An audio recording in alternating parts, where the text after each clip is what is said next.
4 3 2 1. هنا الجمهورية الجديدة. هنا الجمهورية الجديدة.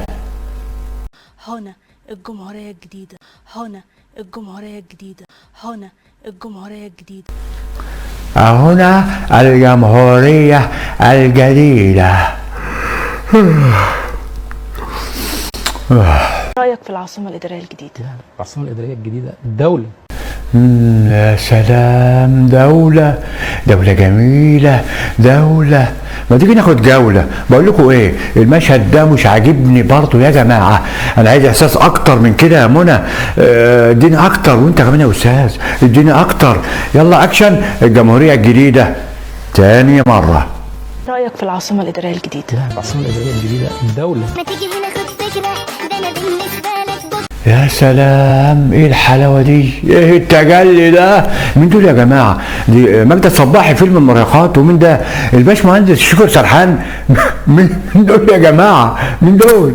السلام عليكم ورحمه الله وبركاته. اهلا بكل اصدقائي وصديقاتي المحترمين في المصطبة حكايات. عود على بدء حلقتنا النهارده يا جماعه. حلقه حلوه بجد، يعني بمعنى الكلمه. يعني كده عامله زي البسبوسه وخفيفه كده على المعده، يعني عامله زي الايه، زي البالونه.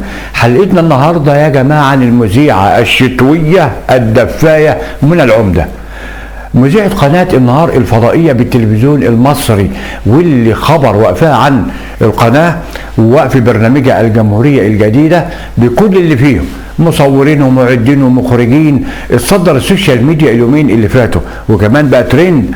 انا جاي النهارده بقى عشان اقول لكم عن السبب الحقيقي لوقف المذيعة منى العمدة ووقف القناة بتاعتها. وزي ما عودتكم ما بجيبش الا الجديد والغريب، والسبب الحقيقي غير كل اللي انتشر على السوشيال ميديا، اللي هو السهوكه والدلع والتسبيل بتاعها. وده غير الملابس اللي هي الجريئه اللي كانت بتلبسها، واللي هي مش ملابس مذيعه اصلا. لا، في سبب تاني خالص. لا، سببين مش سبب واحد. بس الاول فضلا وليس امرا، لو عجبتكم الحلقه ديت اوعوا اياكم تنسوا عمل لايك. انا بقول لكم اهو لكي اجيب لكم كل غريب وكل عجيب وجديد. نيجي بقى للسببين. سبب سياسي بيقول ان اللي حصل لمنى العمده هو نفسه اللي حصل للمخرج المشهور خالد يوسف والممثله المشهوره منى شلبي، واشرح لكم بالتفصيل ازاي الموضوع ده. وقبل ما اقول من هي المذيعه منى العمده دي، عايزين نقول حاجه مهمه جدا. ان منى العمده من اول ما دخلت الاعلام يا جماعه واشتغلت مذيعه وهي كده، نفس السهوكه ونفس التسبيل ونفس الدلع ونفس الفساتين الغير محتشمه ونفس المكياج الزائد عن الحد. ايه اللي اتغير؟ ايه اللي اتغير بقى؟ ايه اللي حصل دلوقتي؟ يعني ليه بقت كخه دلوقتي؟ وقفوها عن الشغل. طب ليه عينوها من الاول؟ وده سؤال مهم جدا.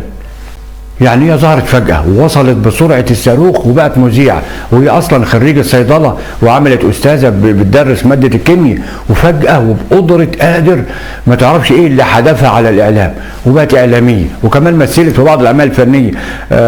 آخرها دورها في مسلسل بيت الشدة في رمضان اللي فات.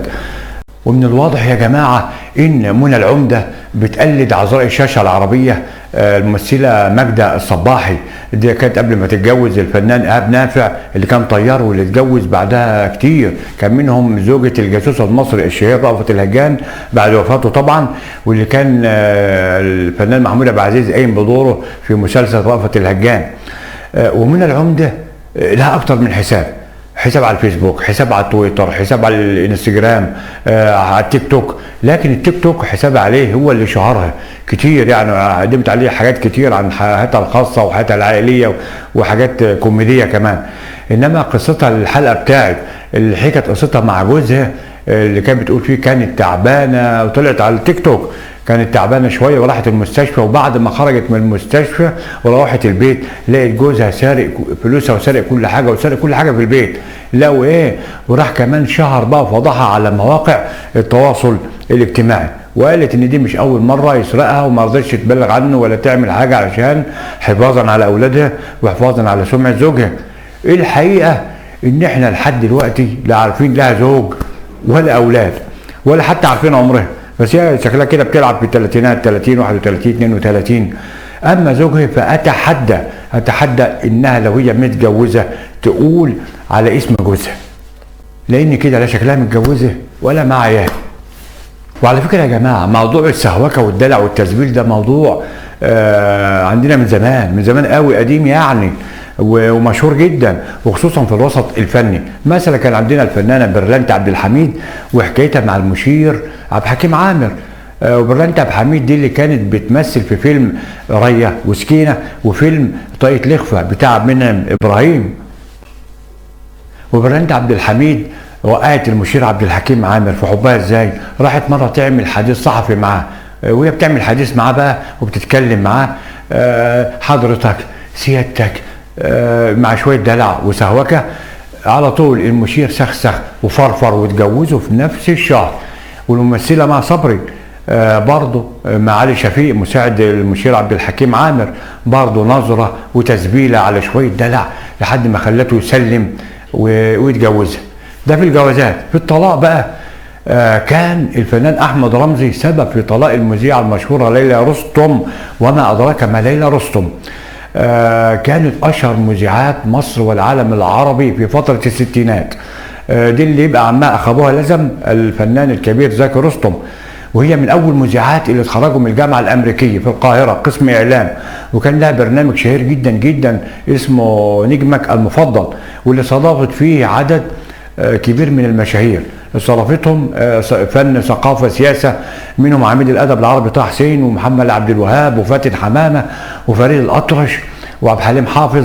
في حاله احمد رمزي واللي كان وقتها معشوق البنات، القميص مفتوح للاخر ولابس سلسله، وهو اللي طلع الموضه دي في مصر والوطن العربي كله، واللي كان بيقلد فيها المطرب العالمي الامريكي الشهير وقتها الفيس بريسلي. وهي بتتكلم بقى مع احمد رمزي، طلعت منها كلمه كده عفويه غصب عنها، قالت له ايه، بيتكلم بيساله سؤال عن سبب فتح القميص والسلسله، فرد عليها مش فاكر رد قال ايه، المهم قامت قايله له يختي عليه. كلمه يختي عليه دي، قالت يختي عليه، بس روحت اللي خلصت الحلقه وروحت البيت لقت جوزها حاطط لها ورقه الطلاق على الترابيزه في البيت. اما عن سبب وقف المذيعه منى العمده، وقف برنامجها، وقف القناه، فهو السبب الاول ان القناه نفسها قناه النهار كانت عايزه تعمل ترند للقناه، وخصوصا ان البرنامج كان معلق مش محدود، بمعنى ان البرنامج هيرجع تاني وهترجع المذيعه لو التزمت بتعليمات القناه، والبرنامج هيرجع لمساره الصحيح تاني. يعني من الاخر لما المذيعه تتظبط وتبطل دلع وتبطل سهوكه.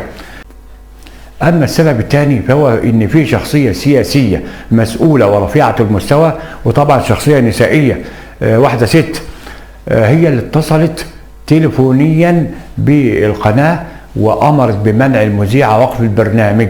بس برضه في الحالتين السبب هو الدلع والسهوكه. يعني الشخصيه النسائيه رفيعه المستوى دي اللي اتصلت بالقناه خافت على الرجاله من منى العمده لا تعمل زي ما عملت مع صبري وبرلانت عبد الحميد مع علي شفيق ومع عبد الحكيم عامر، وخصوصا ان منى العمده جميله. بس خلاص هذا كل الموضوع. اصدقائي وصديقاتي، لو عجبتكم الحلقه دي فضلا وليس امرا عمل لايك واشتراك في القناه وتفعيل الجرس اللي جاي يصلكم مني كل ما هو جديد وغريب. وشكرا لكم. عبد الرازق محمد.